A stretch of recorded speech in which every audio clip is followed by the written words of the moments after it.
William Ruto akija kutetea maendeleo, na mimi nimefurahi sana yale matunda mnakuza hapa. Kwa hii maji rais ametuletea na mambo ya barabara na mambo mengi, si ndio? Nyinyi watu wa Imenti South mlipigia huyu rais wetu kura 100%. Kweli ama uongo? Alafu mkakuja mkatuombea tukapata nafasi ya uongozi. Ni mwatu wekire wega muno andu aitu.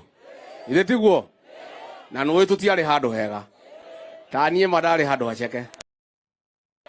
Mugituiguira tha mugituhe thamaki niguo. Kuma ngoro yakwa thini amukira ngatho ciakwa.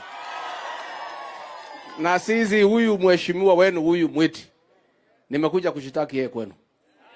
Nimshitaki? Anamhangaisha mtoto wangu. Anamsumbua.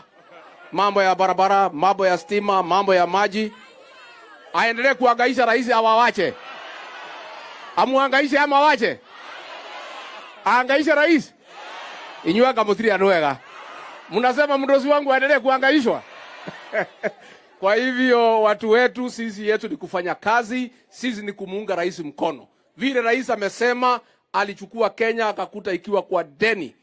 Mambo ilikuwa imekwama karibu Kenya ipigiwe kengele. Kwa mwaka moja rais ameng'ang'ana usiku mchana akijaribu kutatua hii madeni 9.6 trillion. Lakini sasa amelainisha, madeni imelipwa, sasa rais amerudi kwa kiwanja, ameanza kupanga kazi. Na kazi imeanza kunyoroka. Mtaendelea kumuunga mkono? Mtaendelea kumuunga mkono? Chama yetu ya kisiasa ni gani? Ni gani? Huyu mjumbe Mwiti mungetaka akuje kwa UDA? Awachane na ile mambo ya Jubilee. Harambee! UDA harambee!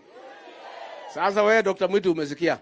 Hawa wanasema ukuje kwa chama ya rais na mimi. Si ndio? Hata mama ama huyu kaende. Akuje kwa chama. Awachane na mambo ya independent. Sasa wewe governor, gari yetare na bane yao. Gari yetare na bane yao. Gari yetare na bane yao. Nimokwedoke kiama kia UDA. Wangapi wanasema governor akuje UDA? Asanteni sana. Haya, huyu muungwana ni waziri wetu. Na sisi wote ni timu moja kwa sababu ya masawa.